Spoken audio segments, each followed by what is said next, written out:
चाहिए। और कपड़ा बेचने वाले इंसान, मुझे DXN की मीटिंग मिला, और जो DXN की मीटिंग में लाए तो एक महान हस्ती हमारे बीच अब नहीं है, हमारे स्वर्गीय के अग्रवाल सर के लिए जोरदार ताली होना चाहिए। वो मेरे गुरु, मेरे आइडियल, मेरे भगवान, मेरी सब कुछ होते। और वहां से जब मीटिंग में गए तो एक दुनिया दिखा जो हम कभी सोचे भी नहीं थे कि मेरा लाइफ इतना अच्छा हो सकता। जो 10 रुपया के कट पीस साड़ी के लिए जो 6 महीना तक इंतजार करे, एक साल इंतजार करे, वो कभी सोच नहीं सकती है कि हम कभी लाखों का इनकम कर सकते हैं। और वो महान हस्ती हमको एक ड्रीम दिखाए, एक सपना दिखाए और बोले कि बेटा इस सपना पे तुम काम करो। और जब काम करने की बात बोले कि सर हम नहीं कर सकते हैं क्योंकि मेरे हस्बैंड हमको घर से बाहर नहीं निकलने देते हैं। तो हमारे गुरुजी का एक ही कहना था कि अगर नहीं निकलने देते हैं तो तुम वही गरीबी में सड़ो, आज ही तुम मर जाओ, जिंदा क्यों हो। तो हम बोले कि कैसे करेंगे। वो बोले कि तुम्हारा बाप तेरे साथ है। और जब ये वर्ड बोले और उनको हमको देख के लगा कि सच में ये अगर जो बोल रहे हैं, अगर इनकी बातों को मानेंगे तो आज नहीं तो कल हम भी लाख रुपया महीना कमाएंगे, ये सोचे थे। और वाकई जब ये बात बोले तो उन पे हमको 100% विश्वास हो गया। हम अपने हस्बैंड जी को जाकर के बोले सर चलिए सर से मिल लीजिए। और बोल रहे हैं कि ये सब खाली सपना दिखाया जाता है, लेकिन यहाँ सपना पूरा होता नहीं है। हम बोले चलिए। तो जब हम गए उनके पास, ये बोले ये सब फालतू काम है, तुमको नहीं करना। लेकिन हमारे गुरुजी हम जो बोले वो सपना का लिस्ट बना करके दे दिए। क्योंकि हम भी DXN में कभी गए थे, क्योंकि कंपटीशन किससे करेंगे, अपने हस्बैंड से। हम सोचे कि मेरे हस्बैंड ग्रेजुएशन किए हैं तो 60,000 की नौकरी करते हैं, यहाँ 1 लाख बोला जाता है तो हम 10,000 कमाएंगे। हम जैसे बोले कि सर हम 10,000 रुपया महीना कमाएंगे, आप जो करिएगा वो करेंगे, वो धक्का मार के हमको बाहर निकाल दिए सीधा, तो रवैसे डांट के भगा दिए। तो बोले तो कितना बोले, उनके पास डिग्री है तो इतना, प्लस में पैसा भी दिए तो मिला, हम तो पढ़े लिखे नहीं हैं। तो बोले कि तू गेट से बाहर जाओ और सोच क्या कि तुमको 1 लाख चाहिए। और जैसे हम गए, हमने सोचने में क्या जाता है, चले गए बाहर, जाकर के अंदर है, बोले सोच ली। हमने जी अब तुम बता तुमको 1 लाख चाहिए क्यों। अब तो मेरा हम सोचने लगे कि हमको चाहिए क्यों। तब फिर हम बोले इतना मेरे पास गरीबी है, इतना दिक्कत है, हमको इसको अच्छा करने के लिए हमको पैसा चाहिए। तो बोले कि तुमको मेहनत करना पड़ेगा, कितना कर सकती है। हम बोले कि सर अगर सच में यहाँ लाखों का इनकम हो सकता है और हम कमा सकते हैं तो एक माँ से मत पूछिए कि अपने बच्चे के लिए कितना संघर्ष कर सकती है गरीबी से निकालने के लिए। तो बोले कि ठीक है तुम करो। और जब स्टार्ट किए, रवि सर भी मेरा 1.5 से 2 साल तक सपोर्ट नहीं किए, लेकिन हम अकेले फील्ड में जा करके 5-5 किलोमीटर 10-10 किलोमीटर पैदल चल करके DXN सिस्टम को खड़ा किए।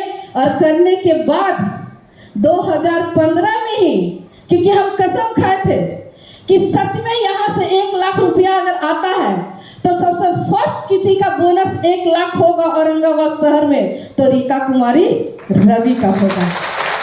और यही सोच करके हम काम करना स्टार्ट किए।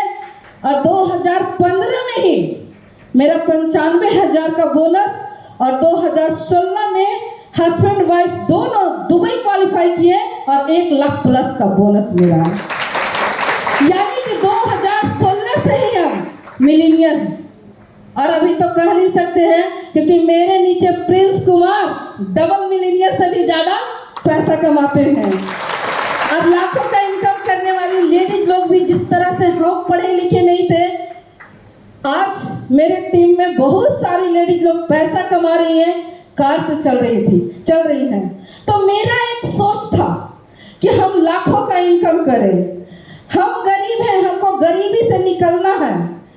हमको देश नहीं, क्योंकि हम ऐसे जगह से, ऐसे गांव से हैं जहाँ की लेडीज लोग खेत में धान काटने के लिए जाती थी, मेहनत मजदूरी करने के लिए जाती थी। लेकिन हम वहाँ से डिसीजन लिए कि सच में अगर यहाँ से जिंदगी बदलता है तो एक रीता लाख रुपया नहीं कमाएगी, लाखों रीता को पैदा करेंगे देश में।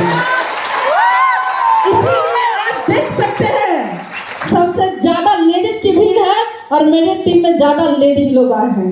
क्यों? क्योंकि कहा जाता है कि जब बिजली चमकती है तो मौसम को बदलती है, और जब हवा और आंधी और तूफान चलती है तो दिन को रात में बदलती है, और जब नारी शक्ति जागती है तो पूरा इतिहास बदल कर रख सकती है। ये ताकत लेडीज में है। उसी दिन हम सोच लिए, क्योंकि हमारे विश्व गुरु प्रोफेसर सर रत्नम के लिए जोरदार ताली होना चाहिए।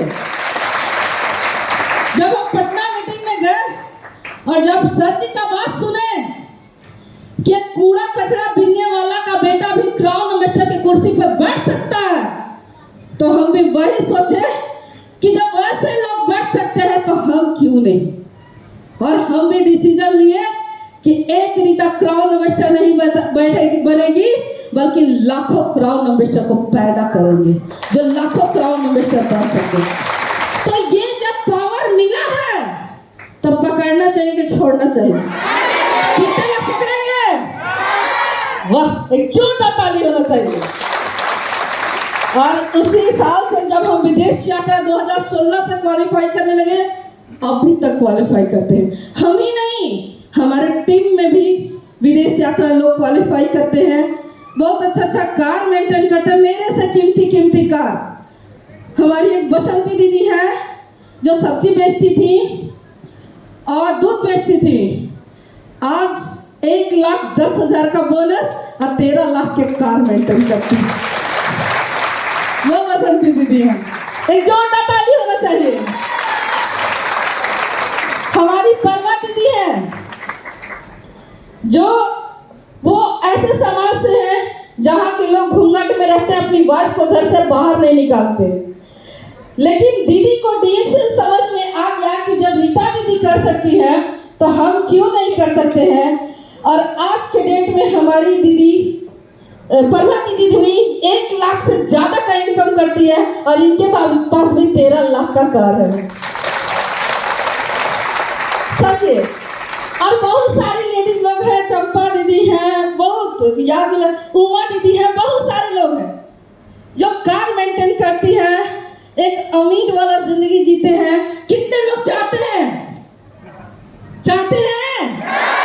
केवल आप चाहते हैं कि औरों को देना है, क्योंकि ये तो अभी झांकी है, फिल्म बाकी है, पूरा फिल्म बाकी है। करेंगे हर घर में डीएक्शन का झंडा लगेगा, लगाएंगे जी। तो बस हम यही कहेंगे कि मेरा एक ही मिशन है, क्योंकि कल तक हम अपने सपने के लिए आए थे कि मुझे अपने बच्चे को अच्छे स्कूल में पढ़ाना है। वाकई मैं झारखंड के टॉप स्कूल में अपने बच्चे को पढ़ाए, मैं जहाँ रहती हूँ वहाँ के टॉप स्कूल में पढ़ाए। मुझे भी शौक था कि विदेश जाए, आज मेरे सारे सपने सच हो रहे हैं। और कल तक की मैं वो लेडीज थी कि अपने गांव देहात में किसी से 100 रुपया मांगती थी तो नहीं देती थी, लेकिन आज औरंगाबाद शहर में जो मेरा 40 लाख का था वो आज जमीन करोड़ों में बदल गया। आज उस पे 1 करोड़ से ज्यादा का घर भी बना रहे हैं। आप समझ सकते हैं कि एक झोपड़ी में रहने वाली लेडीज जब यहाँ से यहाँ तक आ सकती है। आप लोग आना चाहते हैं? तो सारे लोग आइए और काम कीजिए, अपने सपने को सच कीजिए।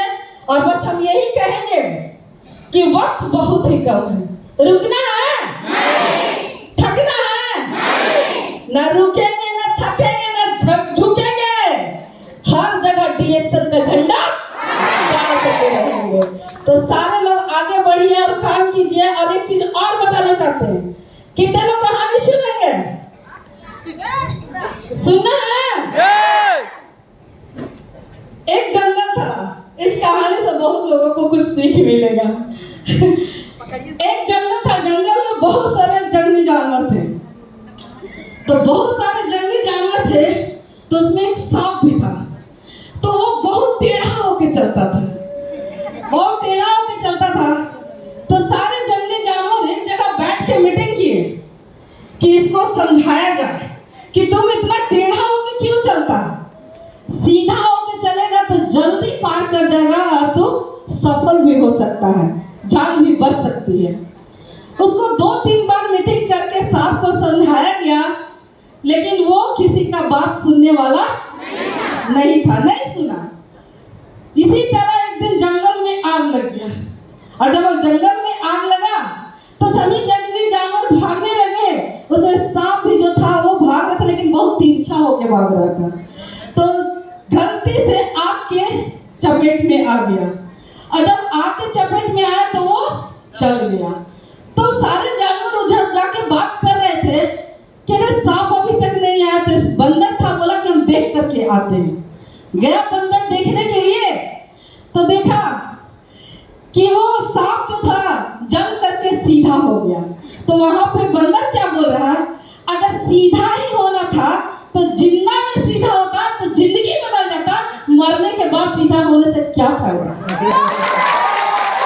तो आप लोग को जिन्ना में सीधा होना है कि मरने के बाद होना है? ऑफलाइन जैसे बता रहे हैं वैसा कॉपी कीजिए। यहाँ अक्कल से पैसा नहीं आता है, DXN में नकल से पैसा आता है। कितने लोग करेंगे? करेंगे? तो बस इसी के साथ वक्त बहुत